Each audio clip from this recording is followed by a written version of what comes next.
You may have to mute it.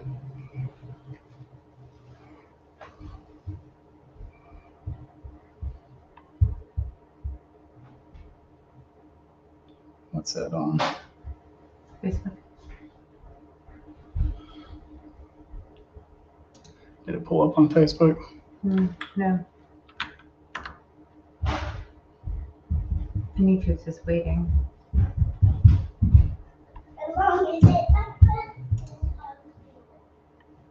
Unable to connect on Facebook. Let's try. Oh, there, I see it on YouTube. Okay.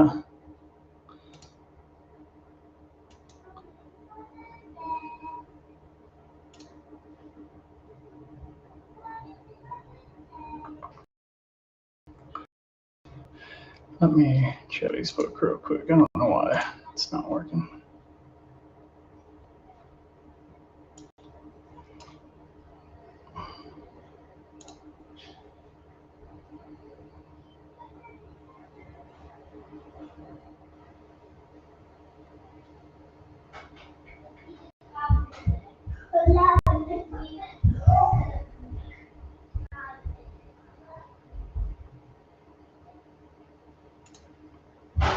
Should be.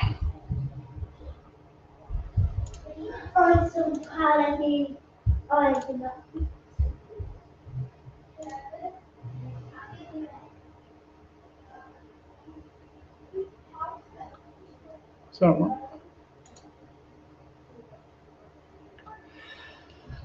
okay. If you're watching on YouTube, we're trying to get the Facebook feed going. It's being weird.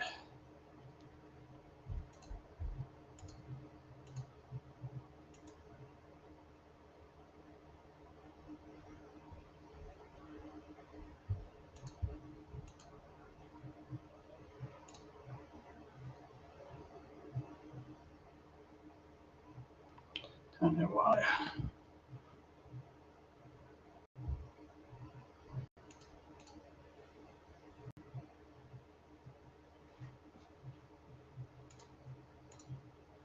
So it should do streaming software. Yeah, I get it.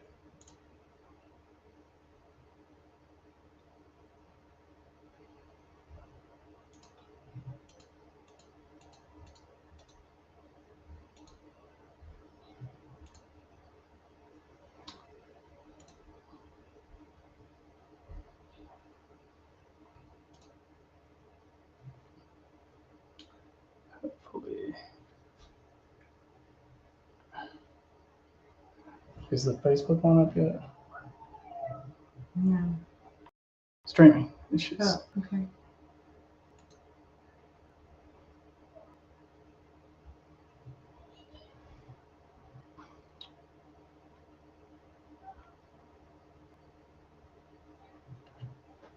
Well, is Facebook? I don't know if Facebook's up yet.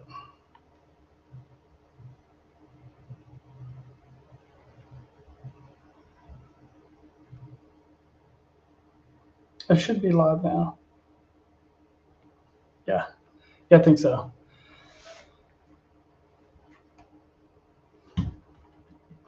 Is that the YouTube one? That's YouTube. Okay. All right, there it is. Okay, cool. Do you want to pull up comments and stuff? Yep. Business time. All right. So we got 9 people watching so far on. There's 40 people on YouTube. Oh, So okay. 50 Awesome. together. Cool. Let me get back to that. All right. We'll let a few more people get in here on Facebook. It took a few minutes to get everything going. We're trying to stream to 2 different platforms. So looks like we'll give this just a few more minutes to let people jump on here now that we got this up and running. So the way this typically works is we kind of run through the runner's manual a bit, and as like questions come up, we'll answer them, and then we'll take some questions at the end and stuff. We just kind of go about as long as you guys keep asking questions. So you should have received an email earlier today. I sent an email out probably around 2 or so with like the 2-week update with just some information to get you ready for race day, race weekend. If you have any questions that came out of that email, just go ahead and ask them here tonight. And hopefully we can answer all your questions and you'll feel good going into race weekend. So let's see. How many we got on here? Okay. About 65 combined. Okay. Cool. Okay. Well, my name is Brian Gages. I am the race director, co-race director for the No Business 100. This is my wife, Shelly. She's race director as well. We've been putting on this race for, I think this is year 8. I'm pretty sure this is year 8. 2017 was our first year. And this year will be the biggest year to date with, we opened up registration to our cap. We kind of like slowly got to this cap, but it's 300 runners and we're kind of like right at that. I think I had a few people drop in the last 24 hours, but we're like right at 297 or so. So right there. If you hear voices in the background, we've got our kids running around here. So hopefully they don't distract us too much, but anyway, so yeah, we're 2 weeks out. Excited to have you guys all come and experience this race. I think we're going to have some, based on the weather reports that I've seen, we should have like really good weather. Hopefully it's even going to cool down a little bit by race weekend, but it doesn't look like, unless things change majorly, it doesn't look like it's going to get like crazy cold overnight or anything. So I think I saw like 60s in the day and like 40s at night, which is pretty nice. And hopefully the fall colors will be kind of peaking like right at that time too. So traditionally we put this race on a week earlier, but we had a scheduling conflict, so we had to bounce it back a week. But and that may make the fall colors this year like really at peak time. So so I'm going to try this out here real quick and try to share my screen, and I can share that. Yeah, cool. Let's do this. Okay. Wow, that's fancy. I'll hide that. And again, if you have questions, go ahead and ask them in chat. Shell is kind of monitoring both the YouTube page and our Facebook page. So as you have questions as we walk through this, let us know, because this is like we found kind of the best way. I know you guys, probably a lot of you have already read this and stuff, but like you may have questions to certain areas in here. So as we get to stuff, and we'll probably jump around a bit as questions come up about things. We'll, probably get out of order and stuff, but we'll see how this goes. So yeah, October 25th. Hopefully you knew that. We start on a Friday at 8 a.m. Central Time. Everything in this race is on Central Time because the start and finish is in Central Time. But large part of the course actually takes place in Eastern Time. So we really want to stress to you all, like not just you runners, but also crew and even volunteers, like pay attention to that. If we list a time for like a cutoff or for anything for that matter, like it's all going to be listed in Central Time. And also be conscious that, like, if you have any devices that switch over automatically to time zones. Like, don't let that mess you up. Don't let that ruin your race or be late to get to a runner or something.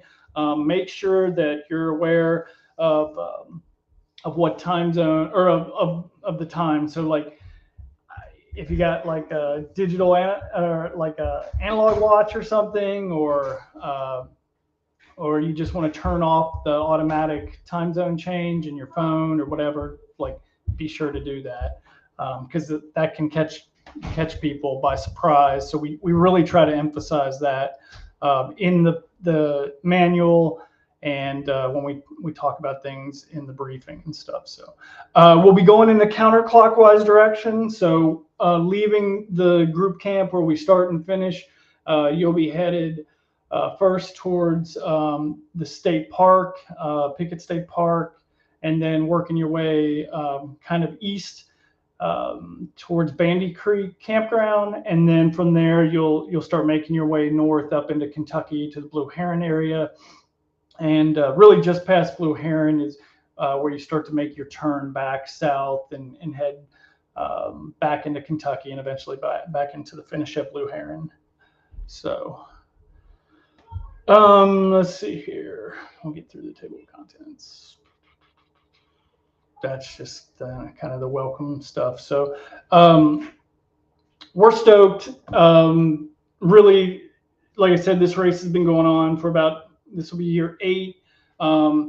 We've kind of moved the race. The first 3 years it used to take place out of Blue Heron up in Kentucky. But then we shifted the race to Pickett State Park in Tennessee. It just had a little bit better facilities, easier place to put on a large event like this. So and really, like, the folks at Pickett have been fantastic and very welcoming, not only to us but to all the runners and crew and visitors that come. It's a busy weekend. Lots of people come out for the race. Like I said, this year, 300 runners, and pretty much you can expect at least one person with every runner, like spectator or crew member. So, and sometimes people have a lot bigger crew. So it's a lot of people. It's a lot of people coming in that weekend, and we're just like excited to be able to show off the area to you guys.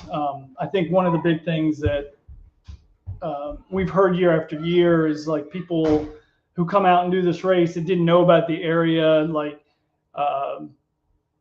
they're blown away by the scenery, and they end up coming back later with family and friends or whatever to show them some of the sights and stuff that they see on the course, which is a big reason why we put on this race, is to showcase this area. So race policies and rules, just make sure you read through these. They're pretty standard for most ultras that you've probably done before. I think if there's any real big ones here. We are a cup-free race.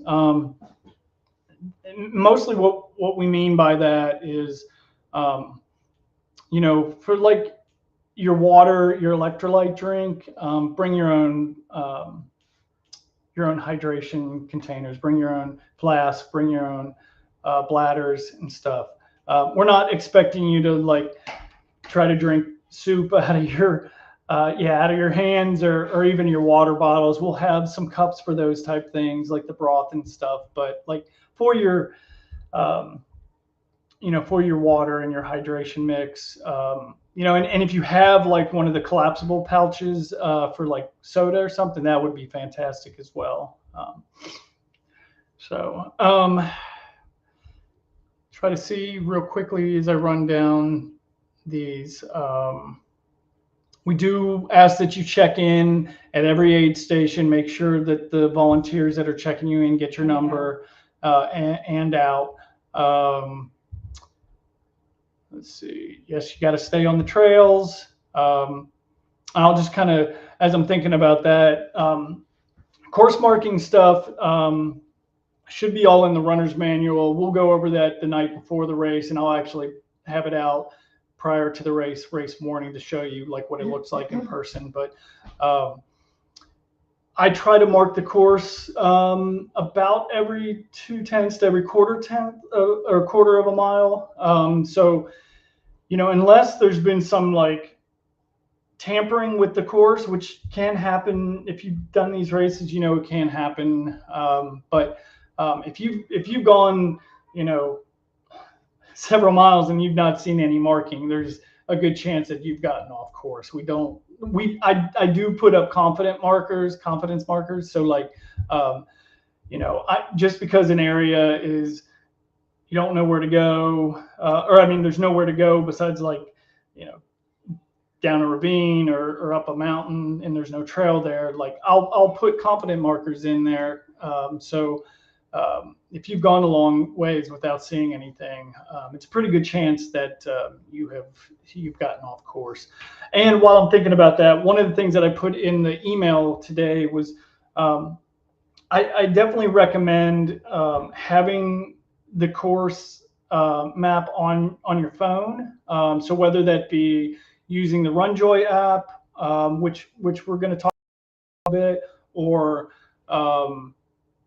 even having on like an app like Gaia, which is one that I recommended over the years because all the trails within that area in Big South and in Pickett and Daniel Boone are on there. So and you can use it in airplane mode as well. So you'll be able to follow yourself and follow the course, follow yourself on the course using one of those apps. So I definitely recommend it.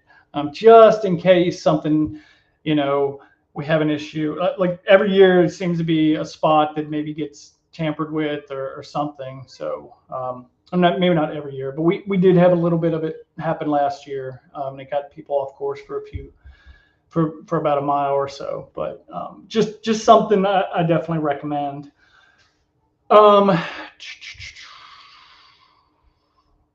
You can have trekking poles. You cannot have dogs with you, and that the dog thing is a national park part of our permit with the national park. The other thing is cutoff times. You have to be leaving the aid station at the cutoff. So if you're coming in at the cutoff, you got to get out of there. Like you can come in, fill up, and get going, but you got to get moving. And that's pretty much the main rules. See if there's anything else on here. No, that's the main stuff. Be courteous because these are public parks. And the trails are still open to the public, so you'll probably see hikers, backpackers out there. So just be courteous of them while you're out there. The group camp is where we stage the entire start finish. It's part of the Pickett State Park. What's the word I'm looking for? It's part of Pickett State Park. It's just shy or just a little bit north of where the actual state park is. You'll just drive a little, like less than 5 minutes to the north of the park, and you'll get to the group camp. That's where we'll do all the pre-race stuff. So Thursday's packet pickup, the pre-race briefing, the meal. We'll have our speaker, Lindsay Sexton. And you can ask more questions that night as well. So have you started getting any questions? Oh yeah, I was just asking a question about Gaia. Oh, okay. Gaia does have a free use portion, which should be enough for the race to get the file and download it. The other parts are just shiny bells and whistles for the premium. So you should be fine with a free app from Gaia. As far as the group camp, you come in, if you can see my cursor, you kind of come in and it makes a circle here. If you see where my cursor is here, this is where the start finish is. You'll find it in there, but Just past kind of the loop, there's a big field, and that's where we do all the car and tent camping. We kind of keep all the tent camping to the outer perimeter of the field, and we ask you try to like park by your or camp right by your vehicle. You can also park just like in a normal parking spot. We park people like kind of in lines in the middle of the field. You could, if you want, just park there, grab your stuff, and walk over and get a campsite or a tent and set up your tent if you're tent camping. If you are just coming and planning to camp out in your vehicle, that's totally fine. We should have plenty of space for that, and you just park in the parking or in the field in like line up and just camp in your vehicle. We got plenty of room for that. So if you're staying in one of the bunk houses, they're kind of all over the campus here. I guess not really campus, but the help me with my wording. The grounds, all over the grounds here. They're kind of sporadic. We'll help you get to your right campground. Yeah, bunkhouse. And there's a men's and women's restroom, and they're kind of on different sides of the grounds. So, okay. Car camping. If you're for lodging, I know that Mark Twain Inn, right? Mark Twain Inn had some space, and they were doing a special deal for no business runners. I posted something about that. If you have questions about that, you can shoot us an email. We'll send you the details on that. But I don't know like where all these hotels are as far as like how much vacancy they have, but all their numbers are in here, so give them a call. There's really not much like right by the start finish besides the state park, and they have cabins and campground there as well. I'm pretty sure though they're probably filled for the weekend already. They fill up very quickly, but if you stay if you stay in Jamestown, you're kind of staying off the course, but you're only like maybe 20-ish minutes away. If you stay in like Oneida or even like up in Whitley City area, your crew will be kind of closer to the course. So like when they go to if they're staying in either Whitley or Oneida, they'll actually pass through those towns. So if that makes a decision for you, what you want to do as far as where your crew stays and stuff, that may be helpful. I did put out and it's in the crew guide. There's like an interactive map, a Google map that kind of lists all the points of interest on the course. Not just the aid stations in the actual course, but it shows like where some hotels are, places to eat, gas stations, grocery stores, Walmart, all that kind of stuff. So food and supplies, I don't think we have to really go over that. Course information. This is okay. So like this is probably, you know, so we had to, if you've done the race before, you've kind of seen the course, we had to, it seems like every year there's some kind of change we have to make, whether it's, you know, due to a trail being closed or a bridge being out. It seems like every year there's some kind of change that we have to make. This year, a pretty big storm, actually a major storm hit the area over by Pickett, kind of in late May, and really devastated the area. There are trails in Pickett State Park that are still closed, trails that we used every year.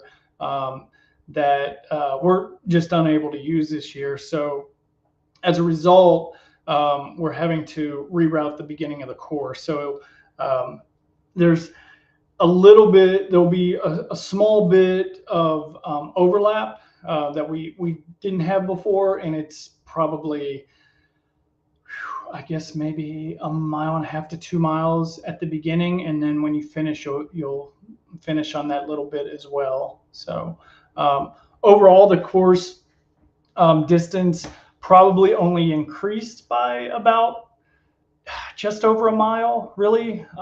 It's not much. I'd say, I think the aid station, the first aid station was like almost 7 last year to the first one, and now it's like just around 8. So it's probably just over 1 mile to that first aid station.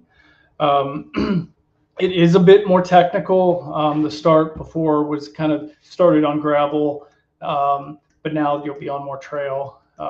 It's very scenic. You'll get to see some stuff that I used to have in the course in earlier years that we took out because we couldn't use the section at night. There's just some areas that are a little treacherous if you were going at night, but in the daytime they'll be fine. Just some like drop-offs and stuff, but everything should be fine in the daytime. You'll be able to see. But like a lot of like really incredible rock formations and some views and stuff. So I'm excited that you guys get that, but it did add a little bit to the course as far as distance and making it a little bit more technical. And also last year, of course, I don't know, last year about a week out from the race, the bridge that gets people into Blue Heron was shut down and closed by the park. And as a result, we had to reroute getting into Blue Heron, and that meant crossing the Big South Fork River, which the bridge is still out for the foreseeable future. So we have to do the same thing this year. So you'll be fording the Big South Fork River into Blue Heron. You'll do about a 6 mile, just over 6 mile loop there on the east side of the river. It's called the Blue Heron Loop. And then you'll return back to the river, and you'll be able to, there's aid right there. So you'll come over the river, get aid, go do the loop, get aid again, and then you'll cross back over the river and continue on the course. So that's how Blue Heron works. It's a pretty major aid station. So your crew will come in there and they'll be able to see you twice within a 6 mile stretch, which is pretty nice. So you can have drop bags there as well. So get any questions about course? I figured elevation would be a question probably, but no. I mean, I've answered the ones that have come up. Okay. Bill did mention that just some people might be unaware that there are some horse trails and there will be people out on horses during the daylight hours. Like, just be prepared. You might run into people on horses.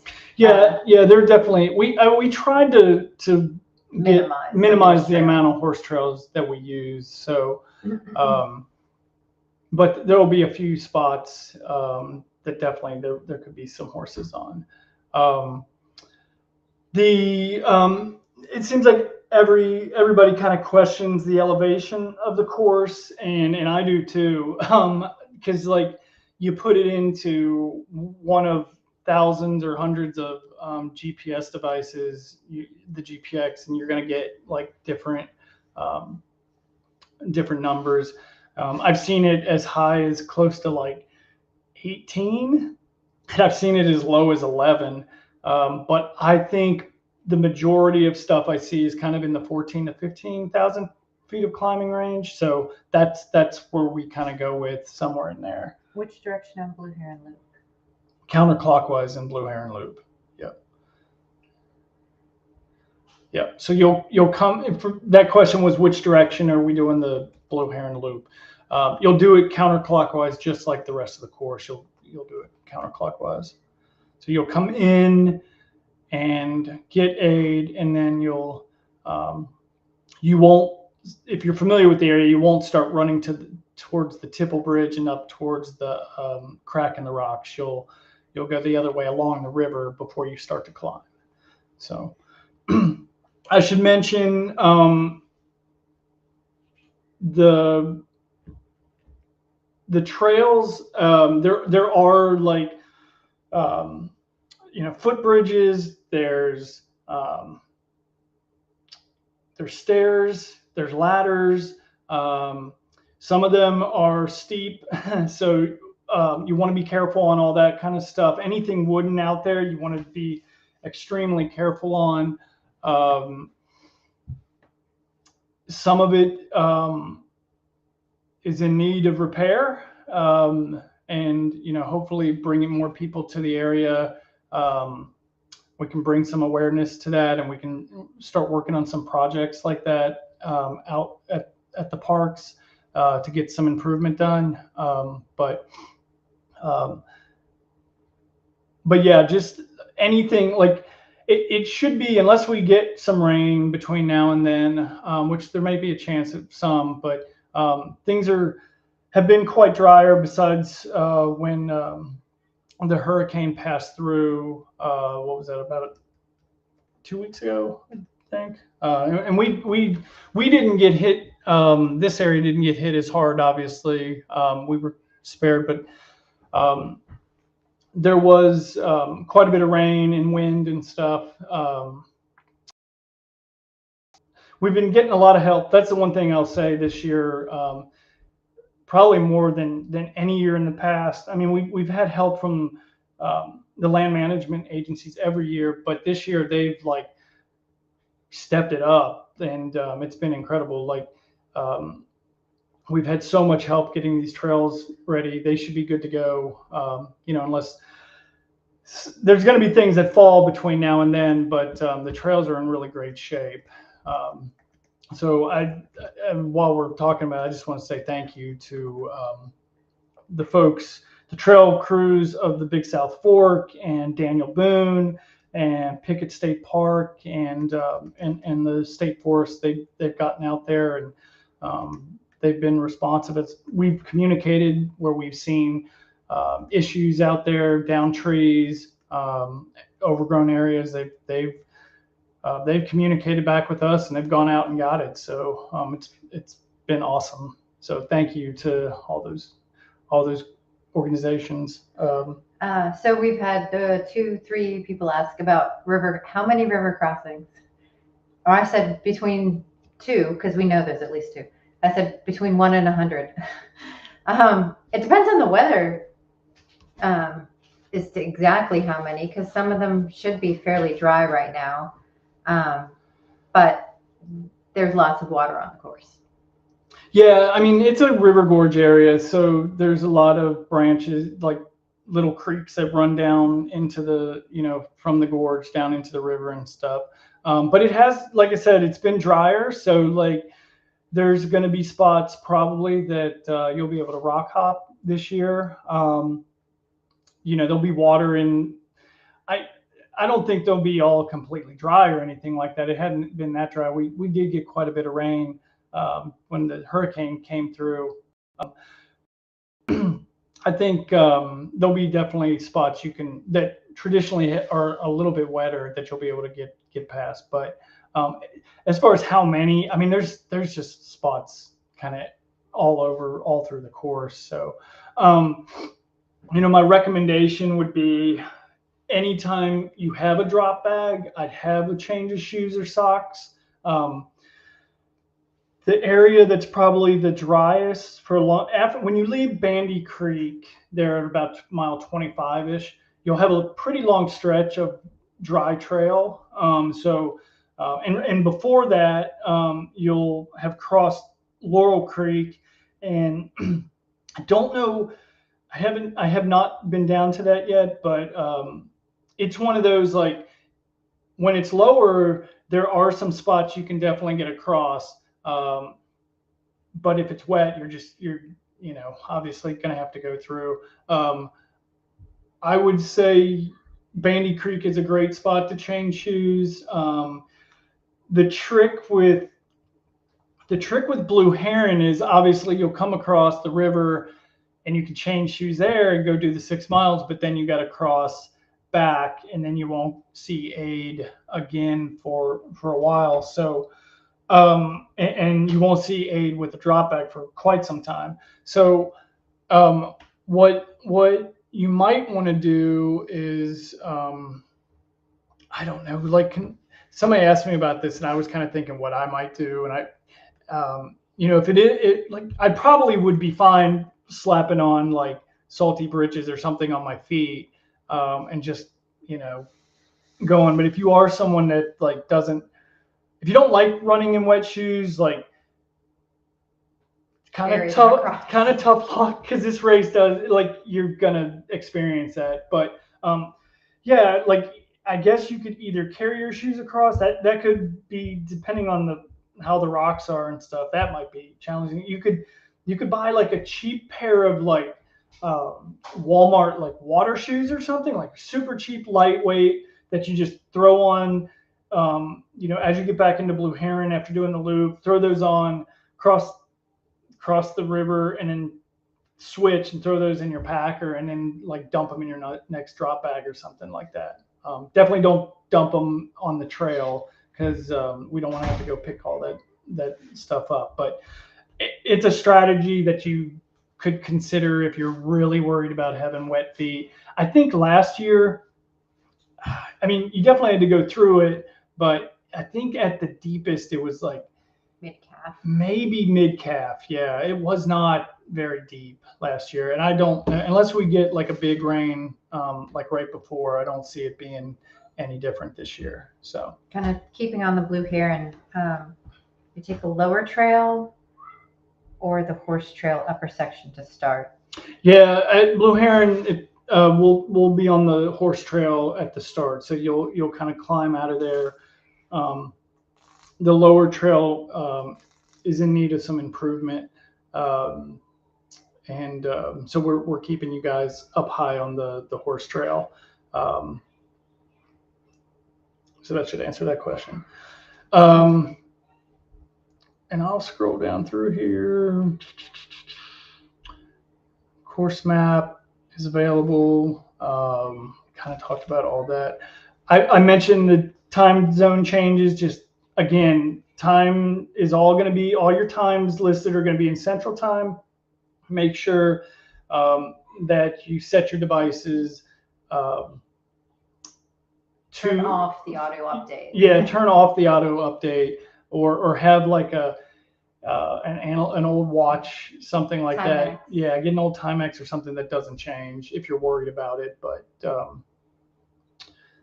we kind of talked about weather. Weather's, as far as it looks right now, it's looking really, really good. Maybe highs in the kind of mid 60s and lows in the 40s, which would be pretty ideal, I would say. I mean, some people like it a little cooler, but for us, not dropping into like the 30s and stuff would be quite nice. I'm not going to go much on wildlife, but unless you have questions about it, there are black bears. Typically, they just run away from you. There are rattlesnakes, and there are copperheads in the area. We did have one year, it was probably 2 or 3 years ago, where the race had to start much earlier in the year, and it seemed like everybody was talking about how the copperheads are all out. I think they were, it was like the, not mating season, but baby having season. They were all out all over the trails, but anyway. So yeah, I don't know if you have any questions about that, but that's the kind of the major things out there. But nothing on training. Course marking. Again, we'll go over this at the pre-race briefing. Buddy, get out of here. We'll go over that at the pre-race meeting, and right before the race, I'll have that stuff out for you. But we've got the pink flagging, and they'll have reflective tape on it. And then we'll have ribbons, and these ribbons actually have this checkerboard and a piece of pink on them. It's pink flagging and checkerboard flagging. And then you'll probably see arrows and some like yard signs out there as well. So, and again, I try to mark about every 0.2 to every quarter mile. So you'll see between, what's that, like 4 to 5 markers every mile. So, and then if there's like a major intersection or something, I'll obviously mark that quite a bit to make sure you don't miss a turn or make a wrong turn. So, anybody asking questions? No. All right. Runner timing. We will have your bibs will be chipped again this year. Good Times Events will be out there doing the official timing of the race. We'll have mats out at certain aid stations across the course. I think there's 8, maybe. Okay, maybe 6 locations. There's 6 locations, not counting the start finish.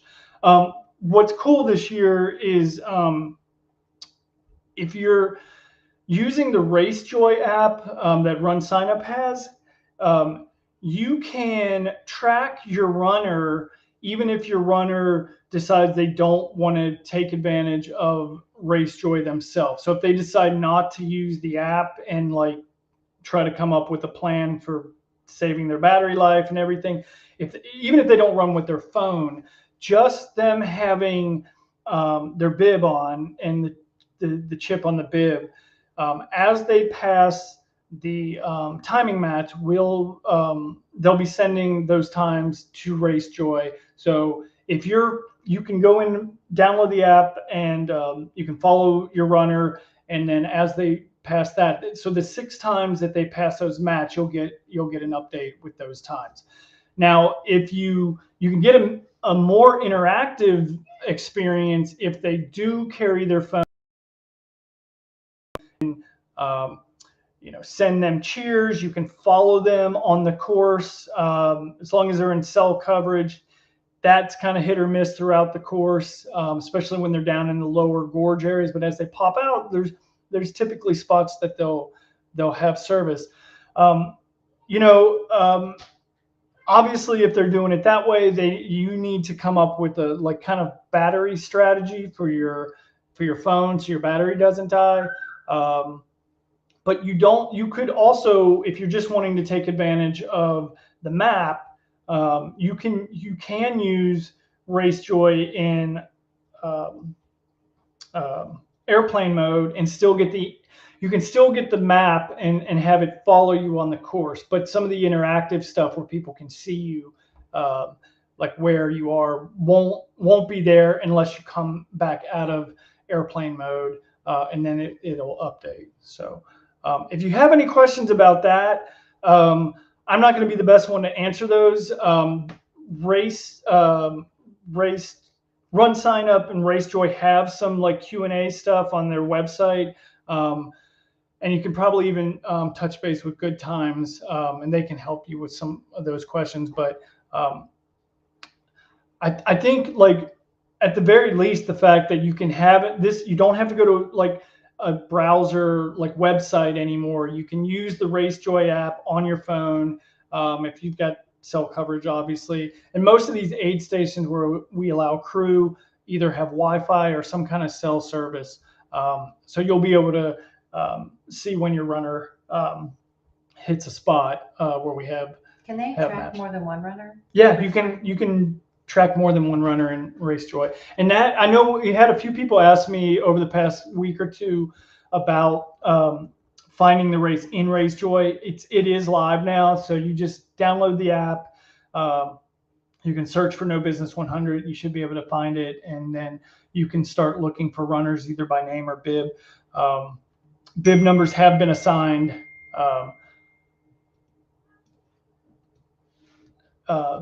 So if you need to look up your bib, we'll get into that here in a second. We're almost to bibs and stuff and drop bags, but you can look your runner up that way as well. So let me check something real quick because the park manager of Pickett sent me a message.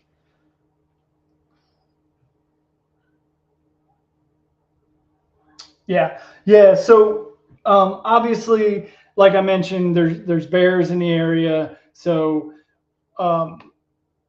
when you're camping for the race at Pickett or wherever, you at Blue Heron or Bandy Creek, wherever you're camping, remember proper food storage.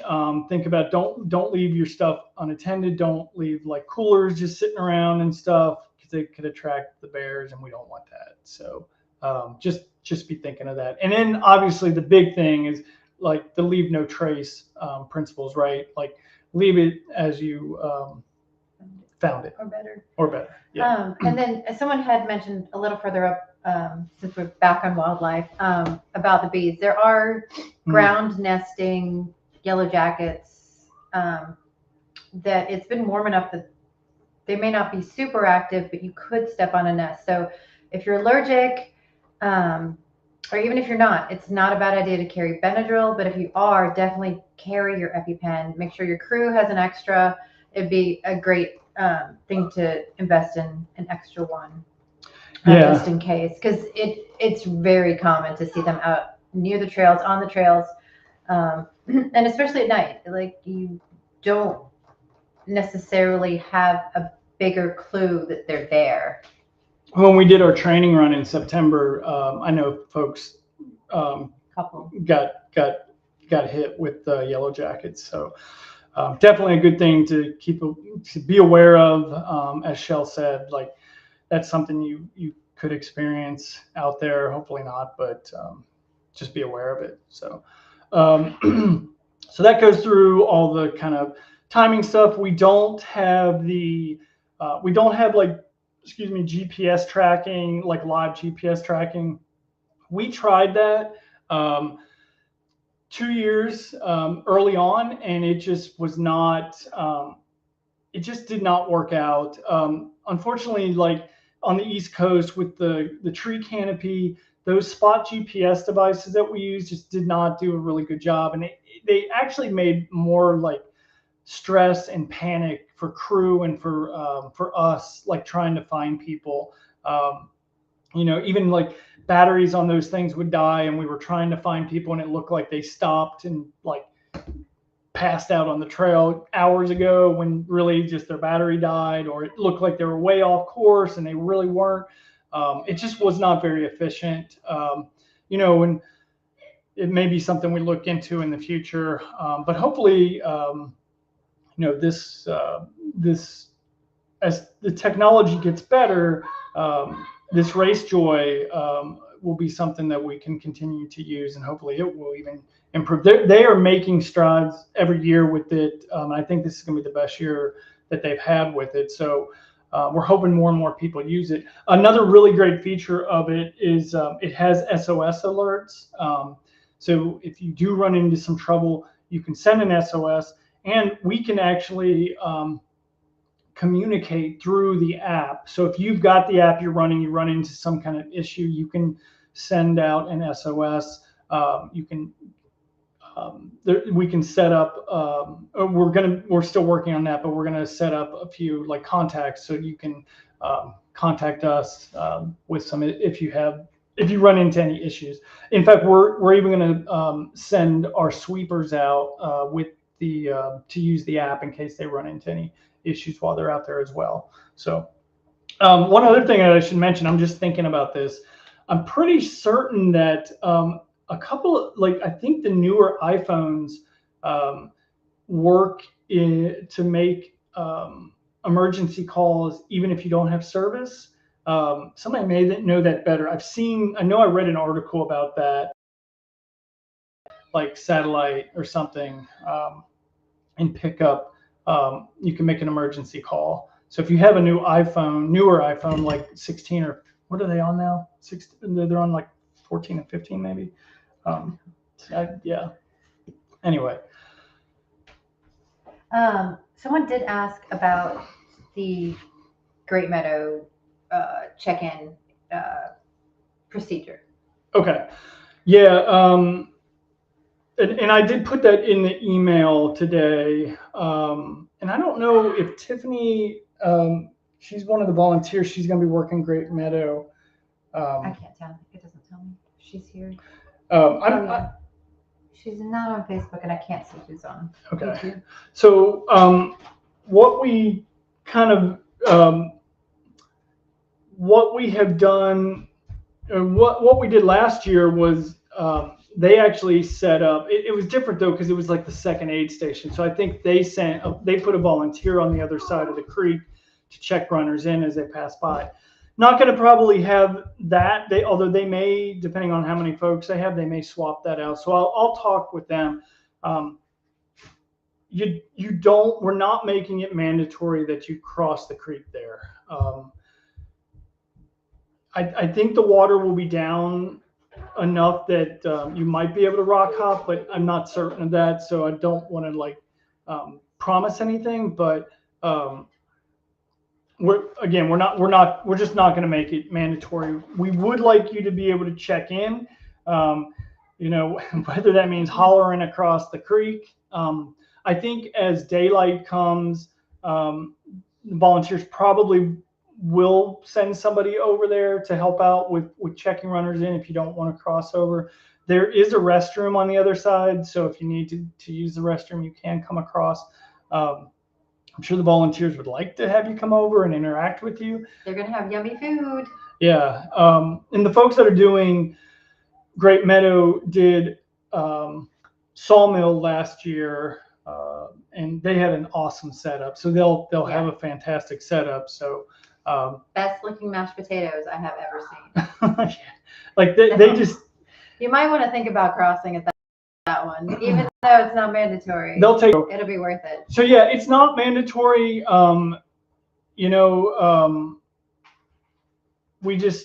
We'd like you to try to check in. So whether that means yelling across or if they bring somebody over to the other side to check runners in, that would be more ideal, but it's harder when you're talking about the second to last aid station. People are so spread out.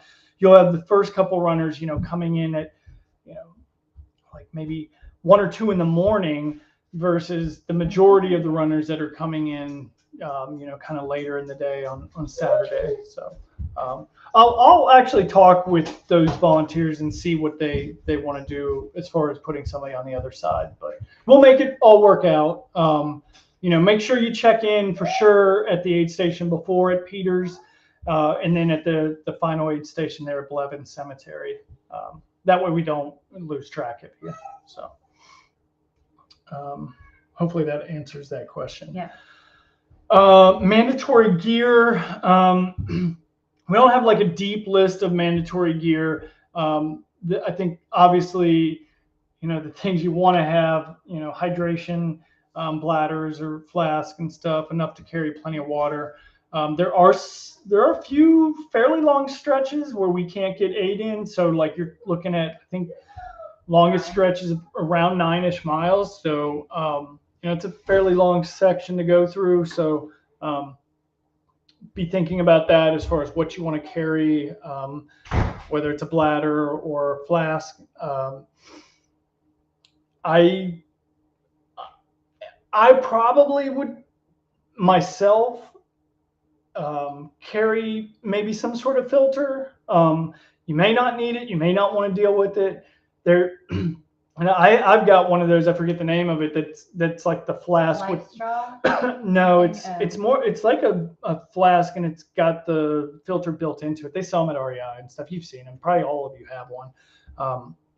But like, I'd throw one in my pack. I'd have one just in case you run into issues. I mean, like I said, the water's going to be down, but it's not so down that like everything's dry completely. I mean, we went out last weekend and checked out a section, and there wasn't a creek that was like completely dried up. It had water in it and stuff. So, obviously, you guys know you want to make sure you have extra headlamp as a backup. batteries, extra batteries, that's a must. Can't tell you how many times I've been at volunteering for a race at an aid station, and there's somebody who comes in and it's like, I forgot to bring an extra headlamp and this one's dead. And so, I mean, just be thinking about that as you're packing your drop bags and stuff.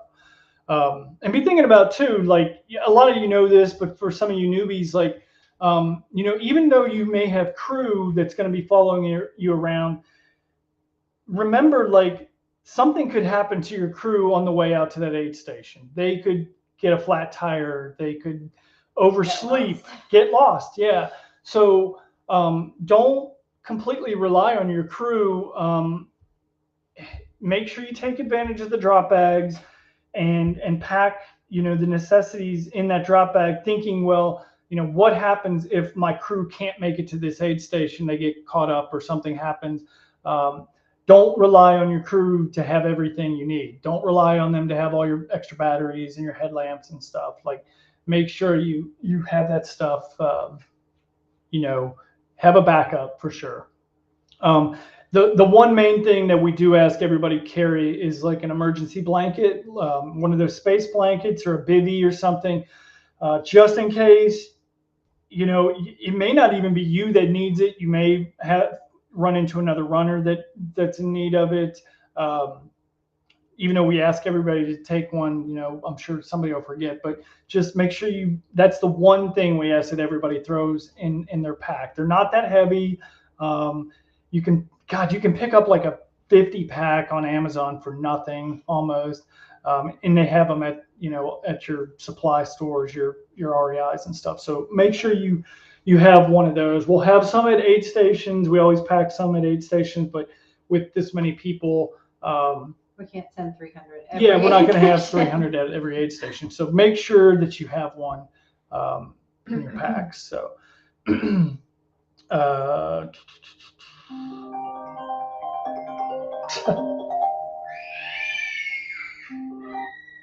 Oh, they're calling him, I think. Yeah. And just keep an eye on the weather. Okay, I'll have to call. Yeah. Keep an eye on the weather. If we do end up, if we do end up having any weather come in kind of that week or that weekend, just be paying attention to it in case you need it.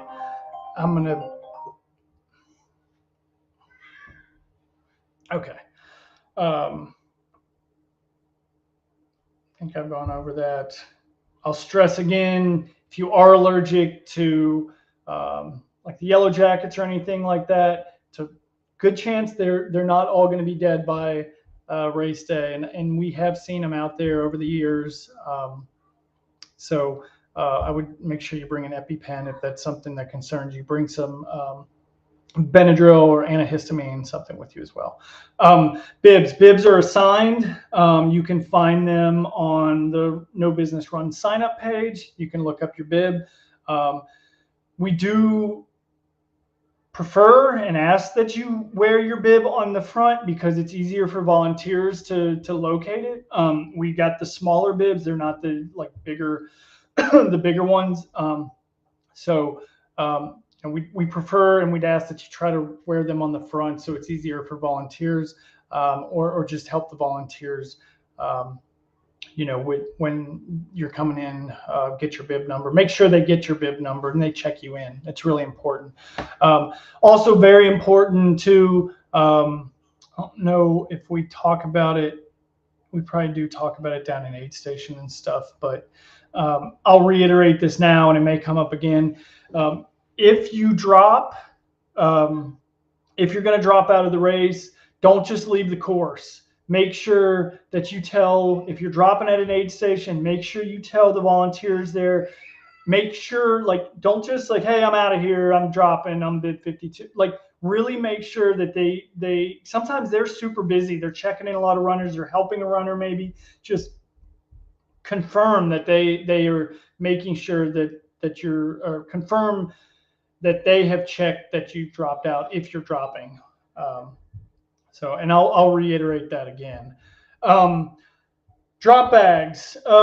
This is something that comes up every year. Just like, and I put it in that email that I sent out earlier today, like, please try to minimize the size of these things. We get people that bring these, I mean, like huge buckets and suitcases and like, I mean, we've seen the like styrofoam coolers from like the gas station and stuff. Like, please don't bring any of that kind of crap. Like, that takes up too much space. We've got all these drop bags we got to try to move in limited space to get them out there and stuff. Like, try to keep them, pack smart.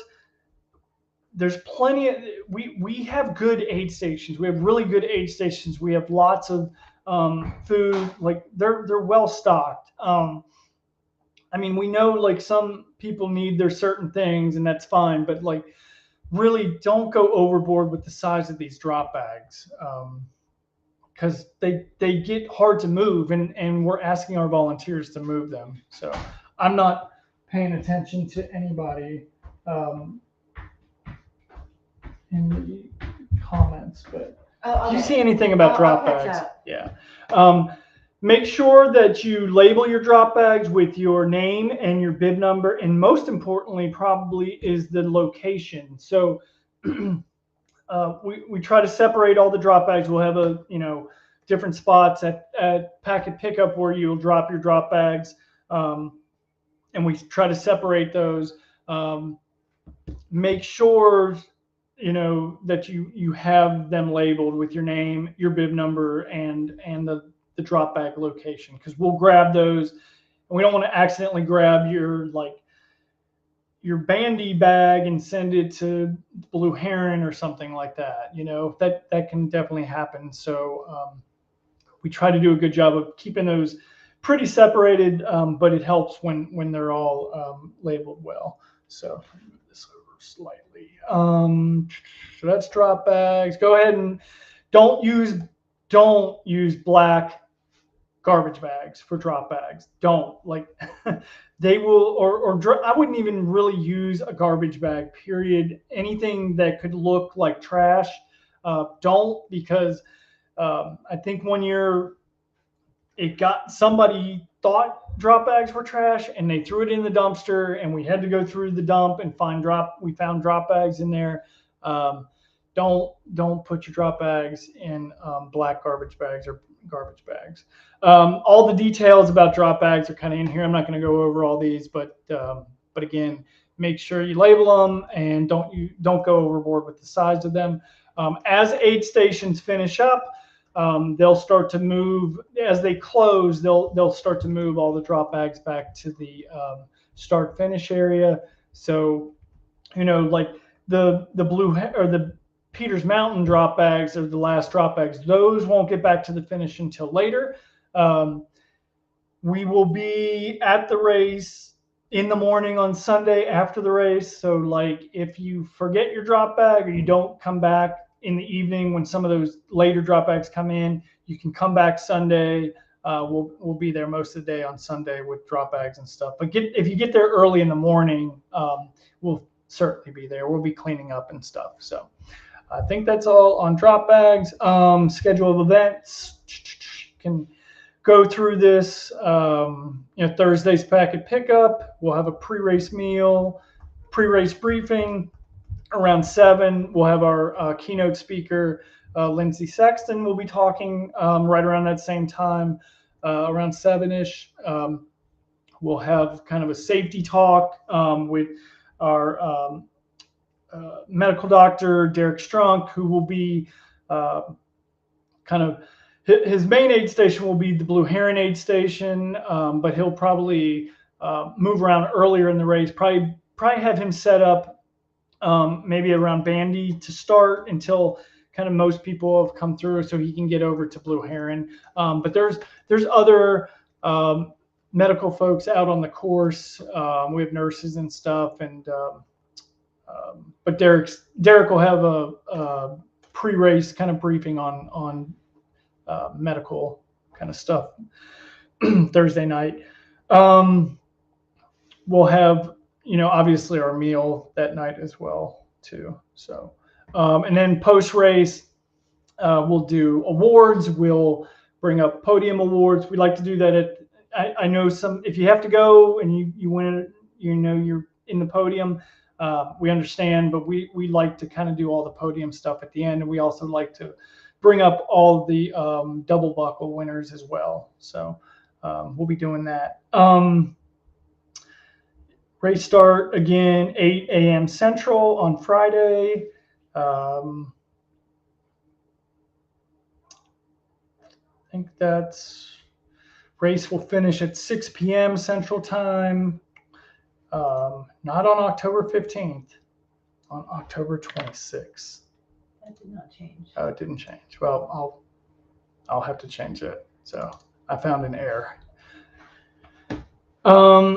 We will have food trucks there. You want to talk about that? So there is a potato food truck, which is like fries and said wings and like everything you can imagine fried, but mostly potato stuff, which is great for everybody.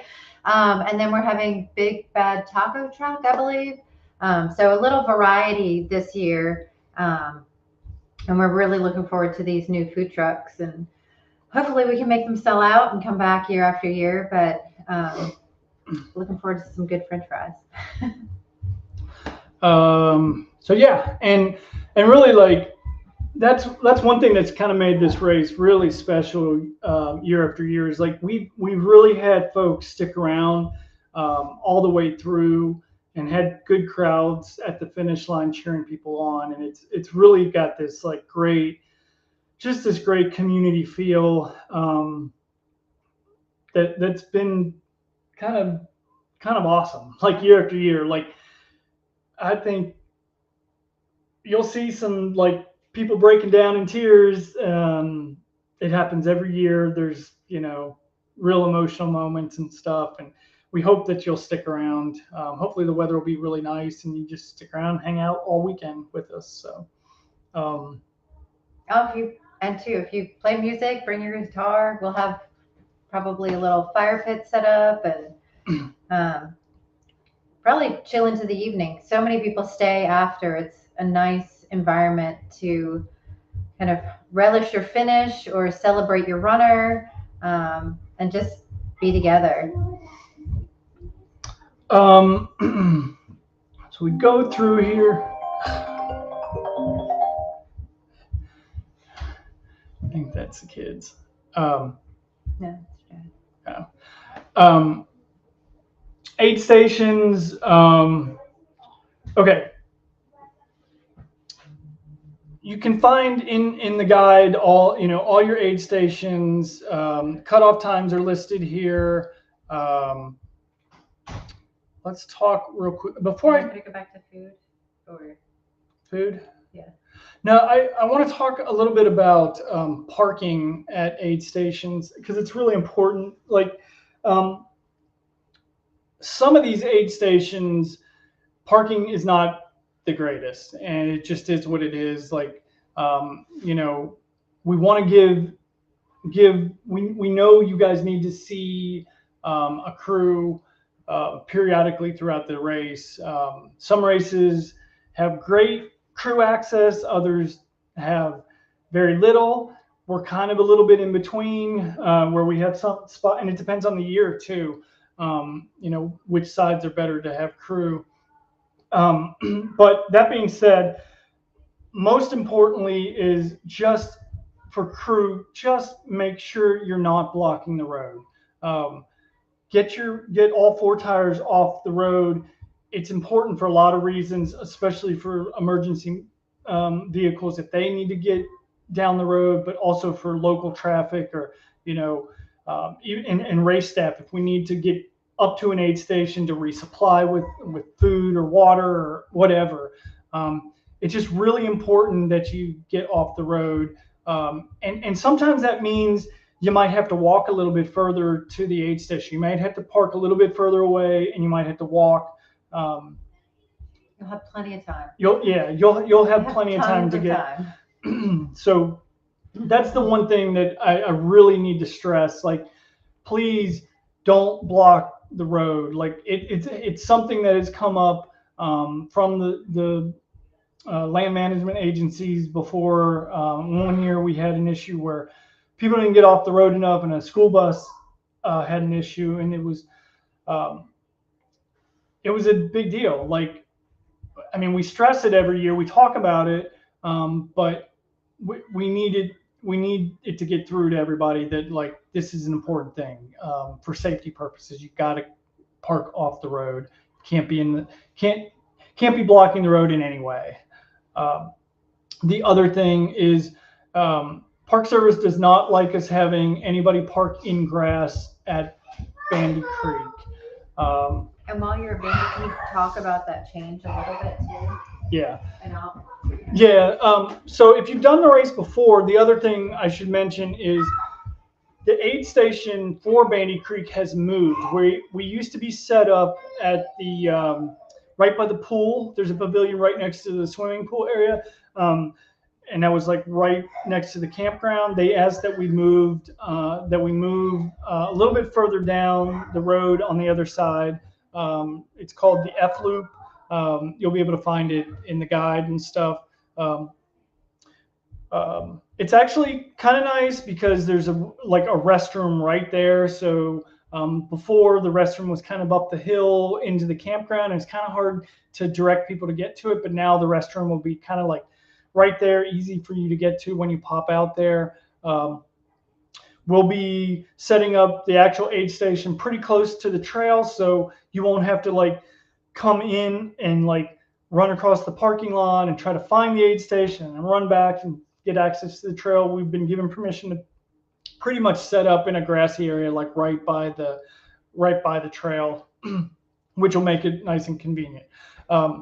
If you've done the Big South Fork race that the Knoxville Track Club puts on every year, that's pretty much the area they set up in and where they park people every year. So the way that they've set people up, the way that they've parked people, we're just kind of mimicking what they do every year. We were there this year. We kind of saw how they've set it up, so we're kind of doing the same setup. So that's it. You can, if you need to, you can still go park over by the pool area and then walk over. Nothing. But yeah, that was the biggest change as far as like aid stations go. Besides renaming, we used to have an aid station called Bald Knob. That aid station we renamed to Piney Butte because that's apparently what it's called. There's a sign there now that says Piney Butte. It makes more sense. Hopefully won't confuse people. So yeah. I'll stress too, when you're driving in and around aid stations, in and around the park, make sure that you're obeying traffic laws, not speeding, not parking in handicap spots or no parking areas. Make sure you're, again, you'll have time to get to people. So make sure that you obey the laws, parking laws. The shuttle bus that will take runner or crew pacers out to Duncan, they'll be getting out to Bandy around noonish Central Time, and they'll just be making trips from right around where that aid station is, at where we moved to F Loop, and they'll load up and start taking people out to. It's almost about a 4-mile drive. It's kind of slow going because it's a narrow gravel road, but they'll drop you off about a mile from the aid station, and there's a mile hike in. That last mile is super narrow. The road's not very well developed, so like we didn't want to take lots of cars. We didn't want to take cars down there. They don't want us taking crew cars down there at all. We didn't even really want to take. We don't want to take the shuttle bus any further. It gets narrow through there. So we've done this every year that we've started putting when we're going in this direction. It seems to work out okay. So you'll take the shuttle bus out. It'll drop you off. You'll hike in, see your runner, hike back. Might have to wait a little bit for it to return. Then you get on the shuttle bus and it'll come back. So that's basically it. You can, if you would like to, you can run it if you're like pacing and you want to go ahead and just run from Bandy all the way out, take the road out. It's about it's about just over 4 miles. With the move of the aid station, it's about 4 miles to the Duncan Hollow aid station. So you can do that if you want. You can ride a bike out there and just lock your bike up if you want to do that. You're allowed to start pacing at Bandy. So you could somebody could pace out to Duncan, and then the Duncan person could ride a bike out, and then you could have that pacer swap out. There's different scenarios, but basically we just don't want you driving out there. That's why we have the shuttle bus. So hopefully that all makes sense. That was a bit fast. Yep. Pacing pretty standard with most of these races. We will have new pacer bibs this year, so every aid station should have, every accessible aid station should have some pacer bibs, and you can also get them at Pekka Pickup and at the start finish at any time. If your pacer's coming later and they're dropping by the start finish, they can pick up a bib there anytime. Yep. It's not and like it's not mandatory that you wear a pacer bib. But we'll have them so you can pick them up, and it just makes things easier for volunteers at aid stations. So, yeah. And they're fully welcome to access all the aid station food and goodies and all that stuff. Let's see here. Was there any more? Nope. I think if you got questions about pacing or anything, just shoot us an email. Is there crew 2 stations with a mile just with a 1 mile hike, or just one? There's just one. She's asking, are there two different aid stations that have a hike in? No, it's just the one at Duncan Hollow. Yeah, Duncan Hollow is just the one with the hike in. What we were kind of saying a little bit earlier with the parking situation, you may have a longer walk if an aid station, the parking is taken up. Like if there are a lot of people, Peters Mountain can be a bit crazy. Not as much in these years when it's kind of towards the end of the race, but when it's the first aid station in the opposite year, it gets kind of hectic. So what we want people to do both years, or either, we really want people to only park on one side. And what that can mean is it can mean either side, but not two cars across from each other is really what we're trying to avoid, just for emergency vehicles. And yeah, because even if you're both off the side of the road, I mean, these roads are narrow, so to like pass a vehicle, a lot of times you'll need to go off the side of the road a little bit. So if we have two vehicles on either side, it's super narrow. So like what we're saying is we prefer you to like not park across from somebody. Try to stay on one side, and you may have to, based on the parking situation, you may have to walk in a little bit further. They're asking about crew access if they walk into Sawmill from the parking lot, the parking area before the trail. Oh, to Sawmill.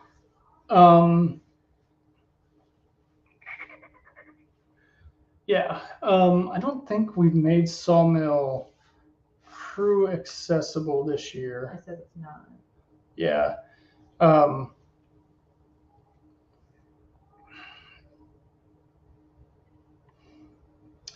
the main reason is I wanted to try to keep people off the road there where people are you'd share the road a little bit with people, so which is not as big of a deal when we go the opposite direction because right. People are spread out. But this year people will be more packed, so we try to avoid letting cars go to Sawmill. So Sawmill is actually not a crew accessible aid station this year. It's like Piney Butte and Sawmill kind of flip flop every year. Like this year, Piney Butte is accessible. Next year it won't be, but Sawmill will be when they're kind of opposite ends of the course. Since we're here, any questions about aid station food and drink menu? It's all based on availability, and this year don't see any issues. Of course, specific brands and things change, and because we have the best aid stations, you might get mashed potatoes at one and pierogies at another, and I don't know, shrimp and grits at another. Whoa, that's a big promise. But I'm not saying might. But who knows what you're going to get as far as some of the specialty things that your volunteers bring for you. This is just the basic stuff that we're going to make sure is at every aid station. And we do send some special things, try to coordinate with what time of day it is, lunch things for more during the day, warmer foods for overnight. So there will be things like broth and noodles and other things. So just if there's any questions, will there be ice? Yes, there will be ice at the aid stations. Yep. Change this year. Hydration company, hydration sponsor is Tailwind. We're excited to be working with Tailwind. I'm sure a lot of you familiar with Tailwind, so no big questions probably coming from that.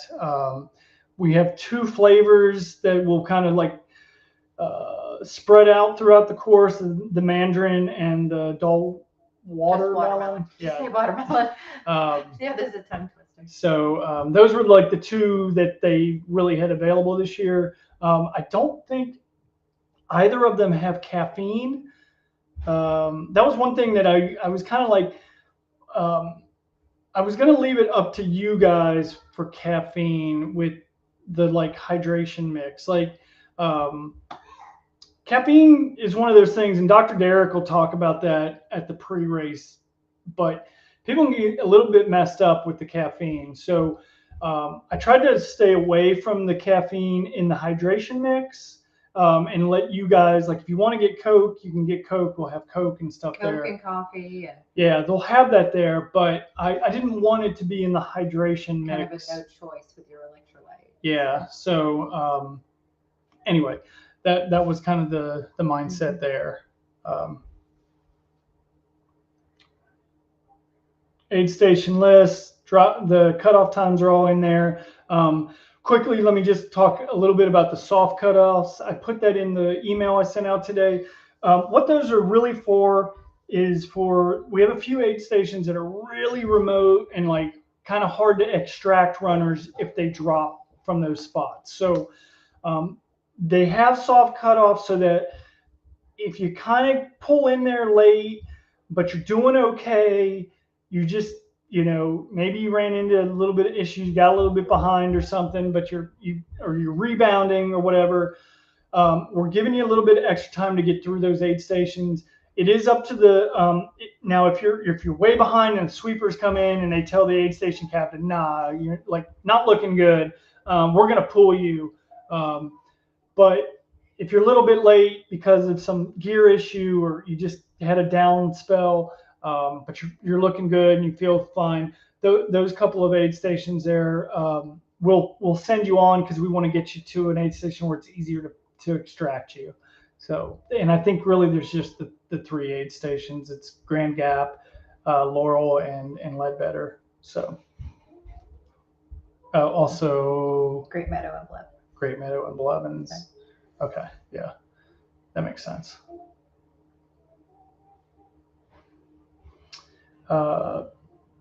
Cutoffs.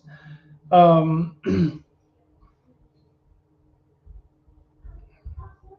already said earlier, like we need you to be like that at that cutoff time. You need to be getting out of the aid station at that time. You can cut off and like hang out there for another 15-20 minutes. Like if you come in and you're right at the cutoff, we need you to get your stuff, fill up, grab some food, get going.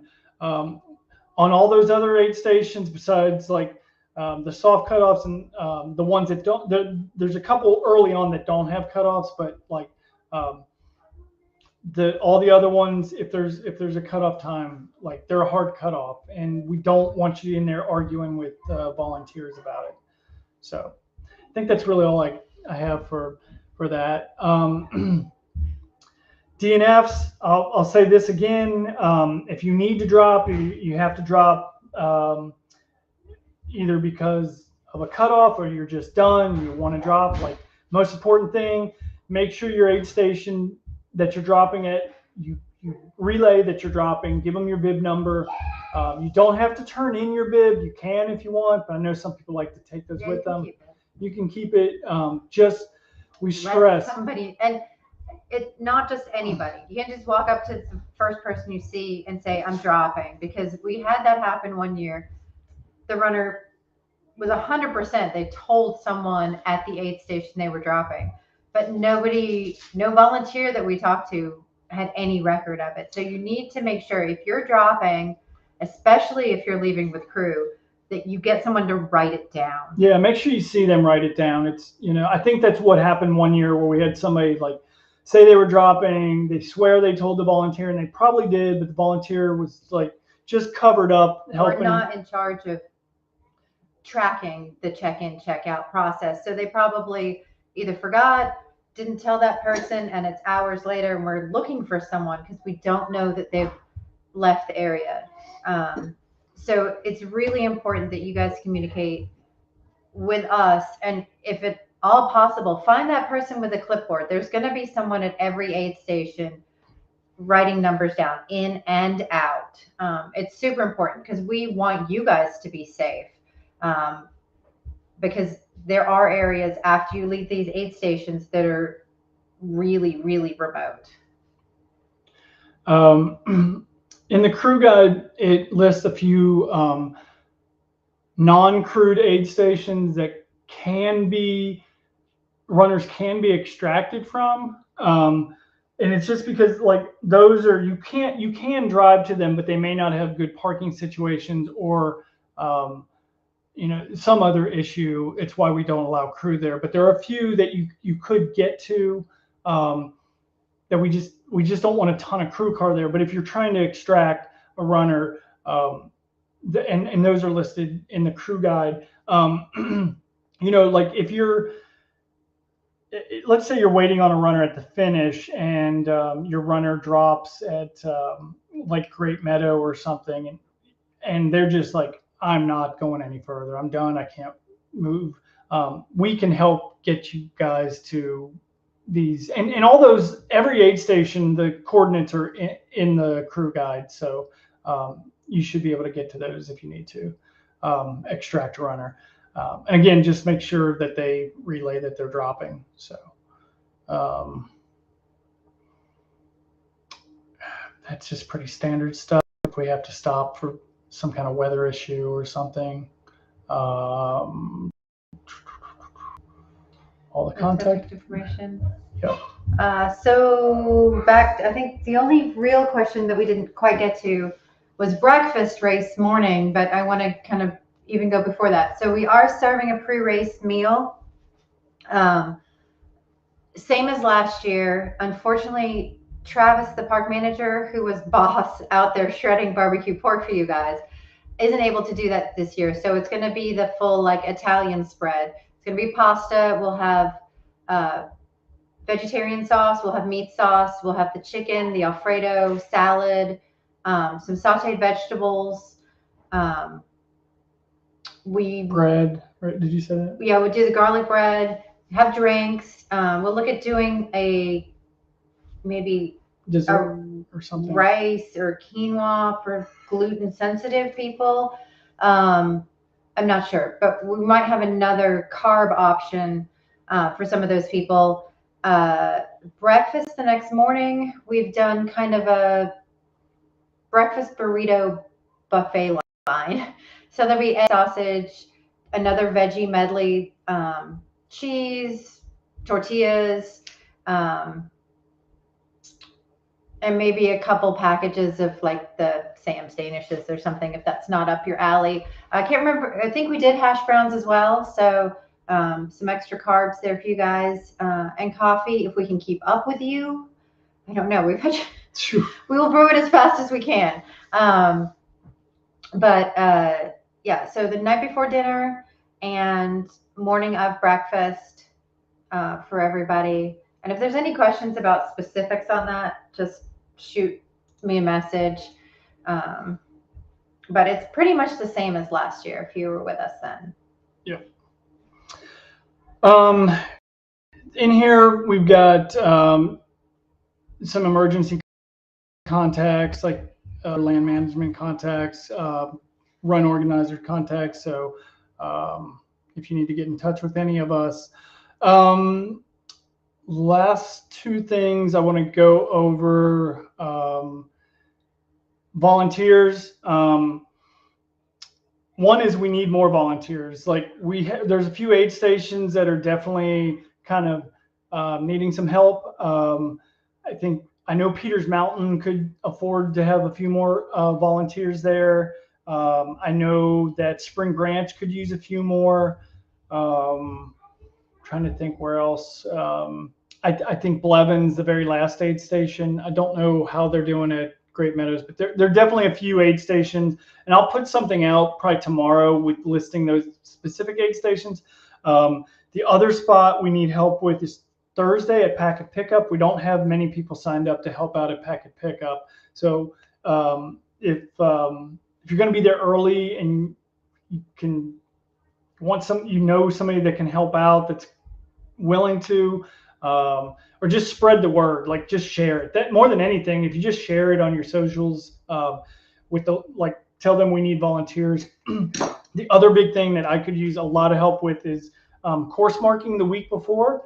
Like last year, I had a lot of help with that, and it kind of saved me for the year or for race week, because instead of doing like 80 miles for the week, I ended up doing closer to like 40, which was really awesome. I had a lot more time to I'm gonna check. I had a lot more time to do other stuff, and had energy at the end of the week when the race got started. So if you're interested in either of those or any of those volunteer spots, please either reach out directly to us and we can find you a spot.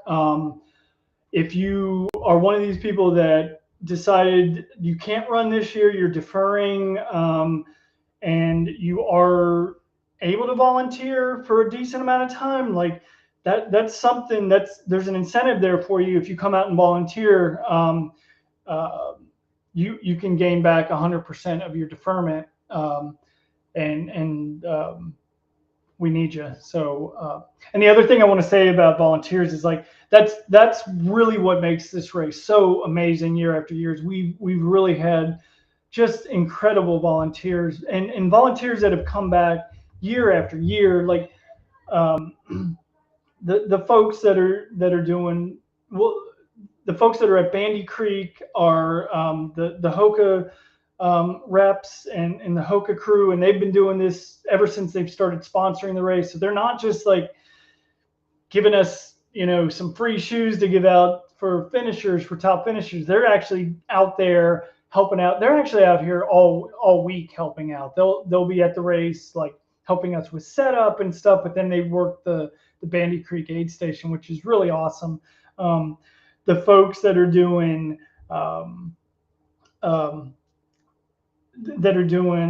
the one before that, Chariot, they've been doing that pretty much every year. Same with the folks at Grand Gap.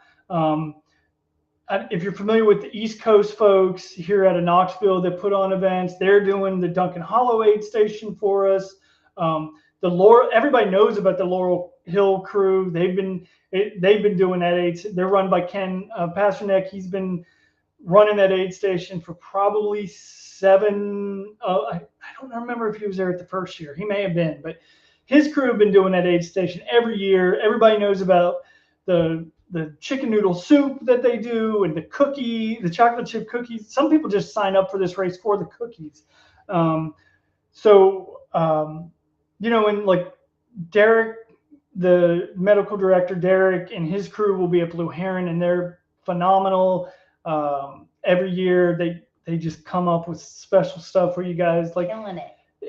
Really across the course. The aid stations are fantastic and the volunteers are amazing. So apple cider one that's like pressed on 100-year-old apple press. Like these guys pull out all the stops for you. It's just, that's the thing that's been amazing really with this race, is the folks that come back year after year. So many runners that have come and like done the race, and they've decided like, I've done the race, I've got my double buckle, now I just want to come out and volunteer at this race. It's been amazing. So the thing that I would say to you, if you're coming to do this race this year, like just make sure you're thankful, like say thank you to those volunteers. Like even if you're hurting out there, like just give them a smile, tell them you appreciate that they're there. Like that's, I mean, they're the lifeblood of this race. So, and as I kind of mentioned as well, like we have some amazing sponsors year after year. Like, you know, like I said, Hoka, I'm going to pull up all the list of sponsors because I don't want to miss anybody, but like we've got amazing sponsors. I don't know why that's not updated, but I think I missed it. There we go.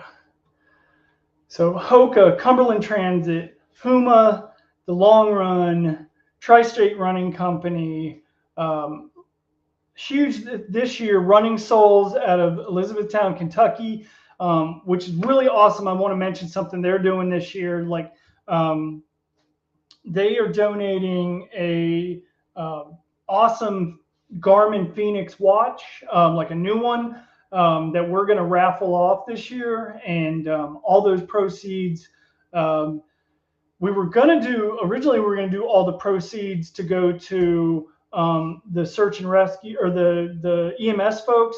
I think we're going to kind of have a bunch of different things going on. We're going to have beer donations as well out there, so we'll probably do that. But I think what I'm going to do this year with that watch donation is send all those funds to hurricane relief in East Tennessee and North Carolina. So it's a like $1,200 watch. So like your odds are going to be probably really good to win it, because like, you know, we're not talking about thousands of people that are putting in for it. So, but that was really cool of Will Rivera, who runs Running Souls, donated that, and even Garmin, like to donate that for our race is pretty awesome. You know, like I said, Tailwind is a new sponsor this year. Nathan is a sponsor.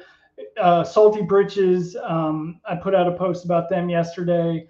We're a Trail Sister approved race, which we're really proud of. Shelly and I have 4 daughters, and that means a lot to us to be Trail Sister approved. We've had, go back and look at our pictures, like of the race and the start. Like we've not only had women that have won this race outright, like Alondra Moody won it the very first year, but we've had women in the podium many years. And last year, it was last year, right? Yeah.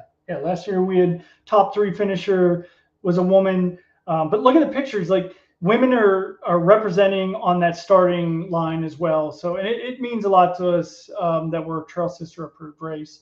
But like I said, great sponsors. Huma, like they're based out of Nashville, which we're proud to have like Tennessee and Kentucky based brands that are representing this race. We get extra help from telecommunication companies, from Wi-Fi and internet companies, from Highland and Twin Lakes.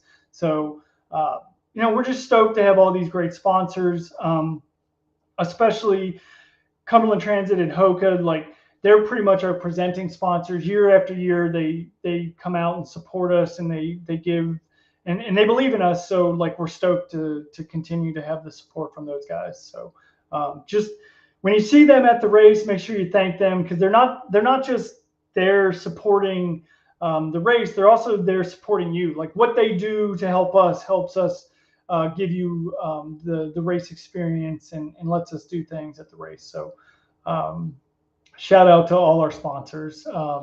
We really appreciate you guys. And I think that's everything I really wanted to say tonight, besides like, if anybody has stuck around for this whole thing, it's been a long one, But if you're still here and you have any questions, we will go through some of that stuff. If there's stuff that we don't get to tonight and you still have questions, you can email us at nobusiness100trailultra@gmail.com. But yeah, like now's the time. If you have any questions, go ahead and did you still got service? My computer died, so I have to switch back and forth between Oops. YouTube and Facebook, unless you can pull Facebook up. I can probably pull Facebook up. I don't need to probably share that anymore, so I won't share my screen. Stop sharing. We have any? Is it still? There we go. Where do I see the comments here? Yeah. Yep. Okay. Oh. Just hit comment. No. Yeah. Yeah. There we go. Okay. So yeah, if you have any more questions, let us know now. Again, like we're stoked to be. This is like our favorite race. Like it really. It's just something special. The finish line is always amazing. We'll have amazing photographers out there. Hoping we'll have some pretty good race coverage through the weekend. So yeah. I don't think there's an early. The race starts at 8. Breakfast at 6. Maybe you saw the breakfast at 6. That's just breakfast.